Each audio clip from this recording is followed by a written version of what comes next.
उस तालाब के पास एक पुरानी नदी बहती थी। एक बार एक बड़ी बारात नाव से उस पार जा रही थी। बारात में शोर था, ढोल थे, खुशियां थी। आओ आओ सब बैठो, आज तो दूल्हा दुल्हन को उस पार पहुंचा के ही दम लूंगा। जल्दी आओ, शादी का वक्त निकला जा रहा है। अरे नाव वाले भाई, इतना तेज क्यों चला रहे हो? नाव डगमगा रही है। नमस्ते दोस्तों, मैं हूं आर्यन। आज जो कहानी मैं आपको सुनाने जा रहा हूं वो कोई सुनी सुनाई बात नहीं है, बल्कि मेरे और मेरे परिवार के साथ बीती एक ऐसी हकीकत है जिसे याद करके आज भी मेरी रूह कांप जाती है। यह बात तब की है जब हम सब भाई, मैं और सबसे बड़ा भाई विशाल भैया, अखंड, गणेश और हमारी बहन नैना के साथ शहर की चकाचौंध से दूर गर्मियाँ की छुट्टी बिताने अपने गांव गए थे। वीडियो को स्किप मत करना, क्योंकि जो राज इस गांव के तालाब में छिपा है वो सुनकर आपकी रातों की नींद उड़ जाएगी। और हाँ, अगर आप नए हैं तो सब्सक्राइब का बटन अभी दबा दें, वरना अगली कहानी आप तक नहीं पहुंचेगी। हमारे गांव पहुंचने से कुछ दिन पहले की बात है ये। मेरी माँ, मौसी और नानी शाम के वक्त खेत में काम कर रही थी। सूरज ढल चुका था। अचानक उन तीनों को महसूस हुआ कि उनके आसपास कोई और भी है, कोई चौथा साया जो उनके साथ साथ चल रहा है और उनके पीछे बैठ रहा था। वो तीनों जानती थी कि वहाँ कोई है, लेकिन अजीब बात यह थी कि डर के मारे कोई भी एक दूसरे को बात नहीं बता रहा था, क्योंकि गांव में कहावत है, अगर तुम डर गए तो रूह तुम पर हावी हो जाएगी। वो चुपचाप काम समेटकर घर आ गए और तब जाकर घर की बंद दीवारों में उन्होंने एक दूसरे को खौफनाक एहसास बताया। हम 4 भाई और हमारी बहन नैना बस के सफ़र से गांव जा रहे थे गर्मी की छुट्टियां मनाने। पांचों भाई बहन मस्ती कर रहे थे, चिप्स खा रहे थे और शहर के बड़े बड़े मॉल की बातें कर रहे थे बस में बैठकर। भैया, शहर में कितना मजा आता था ना। वो बड़ी बड़ी लाइट्स, पार्लर, आइसक्रीम, कॉलेज। गांव में तो बस अंधेरा और सन्नाटा है। अरे नैना, गांव की असली रौनक तो रात के सन्नाटे में ही होती है। क्यों आर्यन भाई? मजाक मत कर अखंड। माँ ने कहा था कि गांव पहुंचते ही सीधे घर जाना, कहीं इधर उधर मत भटकना। अरे छोड़ो ना यार, हम पांचों के साथ हमारा कौन क्या बिगाड़ लेगा। गणेश तू बता, तूने कुछ सुना है गांव के बारे में?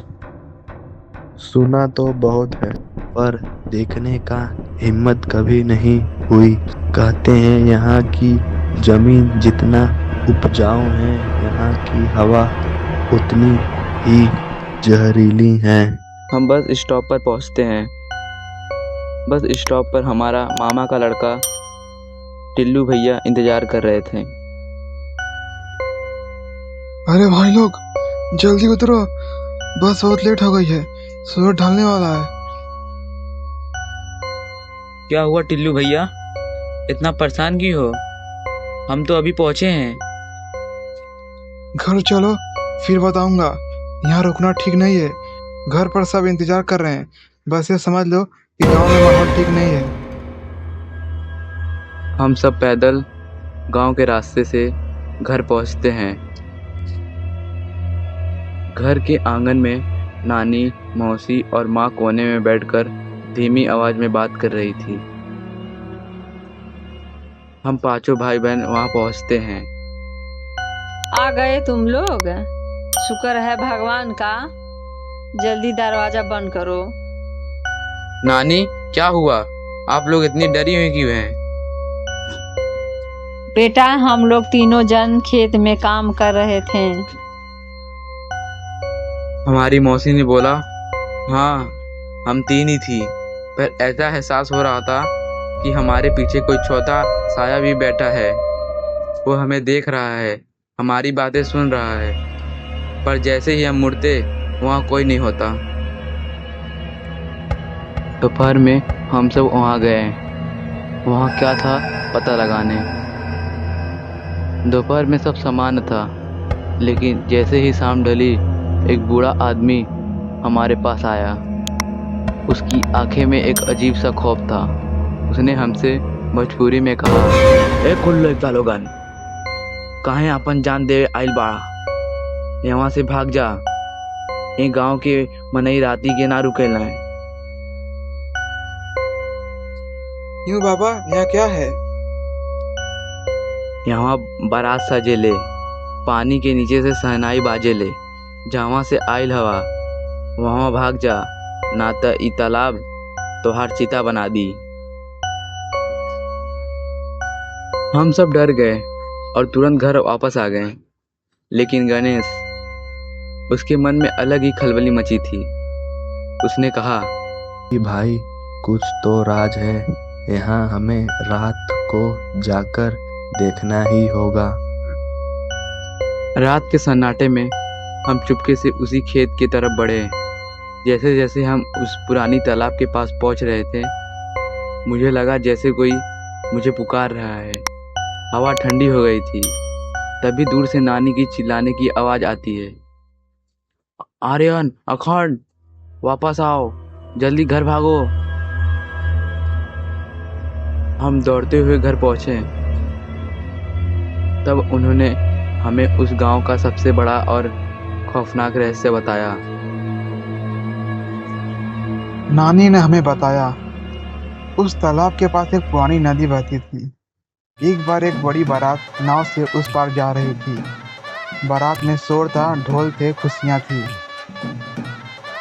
आओ आओ सब बैठो, आज तो दूल्हा दुल्हन को उस पार पहुंचा के ही दम लूंगा। जल्दी आओ, शादी का वक्त निकला जा रहा है। अरे नाव वाले भाई, इतना तेज क्यों चला रहे हो? नाव डगमगा रही है। नाव के डगमगाने के कारण नाव उसी तालाब में पलट जाती है और सारे लोग उधर गिर जाते हैं और मर जाते हैं। और उसी रात से वो आत्माएं इंसानों को ढूंढती है ताकि अपने बारात में शामिल कर सके। दोस्तों, नानी की बात सुनकर हम सब कांप गए। वह रात हमने कैसी काटी ये हमें ही पता है। आज भी उस गांव का वो तालाब खौफ का प्रतीक है। मेरे मामा के साथ वहाँ क्या हुआ था, अगर आप जानना चाहते हैं तो कमेंट में मामा लिखें और इस वीडियो को जितना हो सके शेयर करें ताकि कोई और तालाब का शिकार ना हो सके। और हाँ, सब्सक्राइब करना ना भूलें क्योंकि अगली कहानी इससे भी ज़्यादा भयानक होने वाली है।